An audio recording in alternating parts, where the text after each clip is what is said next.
Assalamualaikum warahmatullahi wabarakatuh. Perkenalkan, nama saya Arya Julfari Pawa dengan NPM 073522111062. Saya akan mempresentasikan hasil dari praktikum saya dengan judul Algoritma dan Struktur Data untuk memenuhi tugas seminar di mata kuliah Algoritma dan Struktur Data. Oke, langsung saja. Bab 1, Algoritma dan Struktur Data dan Bahasa Pemrograman C++. Algoritma adalah langkah-langkah logis yang tersusun secara sistematis untuk menyelesaikan suatu masalah. Kemudian ada struktur dasar algoritma. Pertama ada sequence, yaitu algoritma yang prosedurnya dijalankan oleh program secara berurut. Kemudian selection, yaitu algoritma yang menjalankan langkah berikutnya apabila terdapat sebuah syarat yang terpenuhi. Kemudian looping, yaitu algoritma yang menjalankan langkah tertentu secara berulang-ulang. Cara penyajian algoritma ada 3, yaitu deskriptif, flowchart, dan pseudocode. Contohnya seperti ini. Kemudian struktur data. Struktur data merupakan salah satu cara menyimpan maupun mengatur sebuah data secara rapi dan terstruktur dalam sebuah sistem komputer ataupun database dengan tujuan memudahkan pengguna dalam mengakses data yang dibutuhkan secara tepat dan cepat. Ada jenis-jenis struktur data yaitu array, linked list, stack, queue, tree, graph, dan hash table. Tipe data. Tipe data biasanya digunakan untuk menentukan jenis nilai yang dapat ditampung oleh suatu variabel. Ada jenis-jenis tipe data, yaitu integer, yaitu tipe data angka yang berbentuk bilangan bulat, float, tipe data angka yang berbentuk bilangan pecahan, karakter, yaitu tipe data yang berbentuk satu karakter, boolean, yaitu tipe data yang mewakili nilai benar salah dalam satu data, array, yaitu tipe data yang menyimpan beberapa data dalam satu variabel, string, yaitu tipe data yang dapat menyimpan satu atau lebih karakter. Bahasa pemrograman C++. C++ adalah bahasa pemrograman yang dikembangkan sebagai peningkatan lintas platform dari C untuk memberi pengembang tingkat kontrol yang lebih tinggi atas memori dan sumber daya sistem.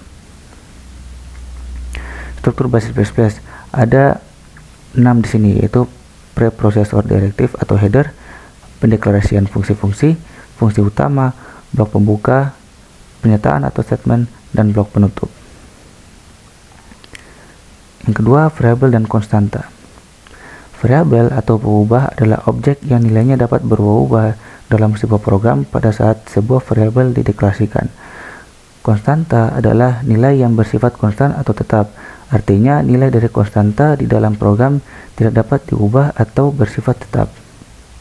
Seperti ini variabel dan konstanta. Yang ketiga, selection dan looping. Struktur pemilihan atau selection merupakan proses pengujian kondisi secara bersyarat apakah suatu baris instruksi akan dilanjutkan atau tidak. Contoh flowchartnya seperti ini. Looping atau perulangan adalah suatu program untuk mengulangi suatu instruksi sesuai dengan yang diinginkan. Contoh flowchartnya seperti ini. Yang keempat, array. Array adalah struktur data yang memungkinkan Anda dalam menyimpan beberapa data dengan tipe data yang sama pada satu variabel dengan menggunakan indeks untuk mengurutkan data yang disimpan. 5. Pointer. Pointer adalah variabel yang menyimpan alamat memori. Memori tersebut dapat berasal dari variabel, objek, dan lain-lain. Ada 2 operator yang kita gunakan, yaitu operator difference yang diketik dan operator ini biasa disebut dengan address of, yaitu operator yang berfungsi untuk memberitahu lokasi atau alamat di mana variabel disimpan di dalam memori. Kemudian operator reference yang diketik bintang. Operator ini biasa disebut dengan value pointed by, yaitu operator dapat menampilkan nilai yang terdapat dalam suatu alamat memori. 6. Stack. Stack merupakan tipe struktur data linear yang menggunakan prinsip pengolahan yaitu LIFO atau last in first out. Maksudnya data yang terakhir masuk ke dalam list akan menjadi yang pertama kali yang keluar dari list.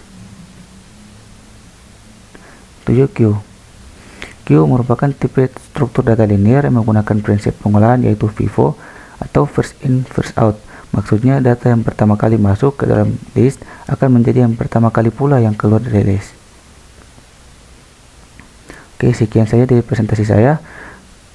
Mohon maaf apabila ada kekurangan dan salah kata. Wassalamualaikum warahmatullahi wabarakatuh.